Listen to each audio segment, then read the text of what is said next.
Douglas Holtz-Eakin. He's president of the American Action Forum, and he's the former director of the Congressional Budget Office. So, Doug, thanks so much for being with us. What are you expecting on Wednesday? Are we going to start seeing some relief from inflation?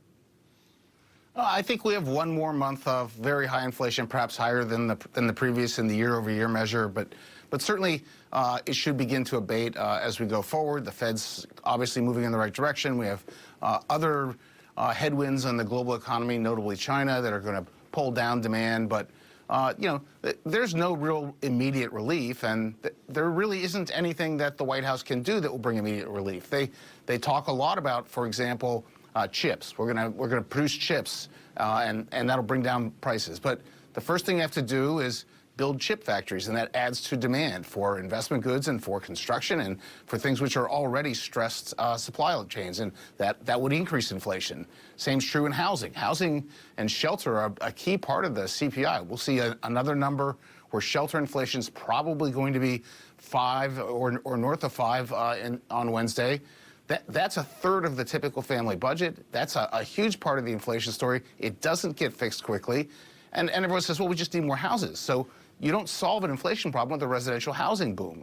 So I don't see how a big construction program is the answers. They are really caught. And quite frankly, everyone is. Once you let inflation get entrenched, you have nothing but bad choices. And what the Federal Reserve is engaged in is cooling the labor market, cooling the housing market, and we're going to see numbers that show that cooling, and in and of themselves they'll be depressing, right? They're not showing the strength that they had previously, but that's the necessary path to get inflation out of the domestic economy. Doug, you say there's not much the administration can do about it, but in your long and distinguished resume there, you also, as I recall, were chief economist for the Council of Economic Advisors. If you were back in that job at the White House, what about things like taking the tariffs off, the Trump tariffs on Chinese goods? Wouldn't that get costs down right away? What if the Jones Act, suspending the Jones Act on shipping costs? Aren't there some things actually within the president's power that could have a fairly immediate effect on prices?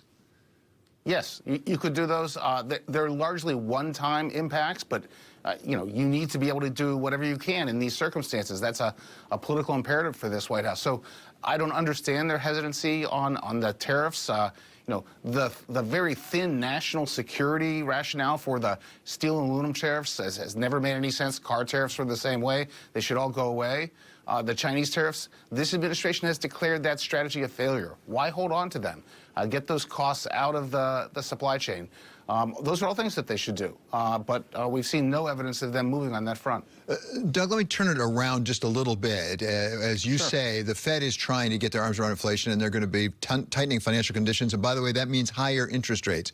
We were told for a long time we can borrow a lot of money as a federal government and not worry too much about it because interest rates were so low. At what point does that come back and bite us as we have to service those debt costs? Well, certainly the CBO, my old shop, the Congressional Budget Office, has for years put out a calculation that says, what happens if you raise interest rates by, say, 10 basis points or 100 basis points?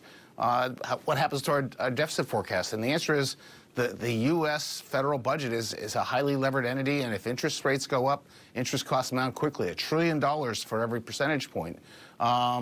So we're in that position now, and when those interest costs go up, they are going to crowd out other things that this administration would like to do with the budget, because you have to pay your bills on the interest front. So that means it gets harder to do things like supplementals for Ukraine. It's harder to do things like supplementals for COVID-19, or the domestic policy initiatives such as that remain get crowded out. There are no good choices because you don't really have an option of not paying. Doug, some of us are old enough to remember the so-called bond vigilantes, right, of the 1990s. Is there a number? Yes. I mean, because let's be honest, even if we're talking about 3% interest rates, historically that's quite low. Is there a number you get to and those bond vigilantes come back again? We haven't seen them in a long time.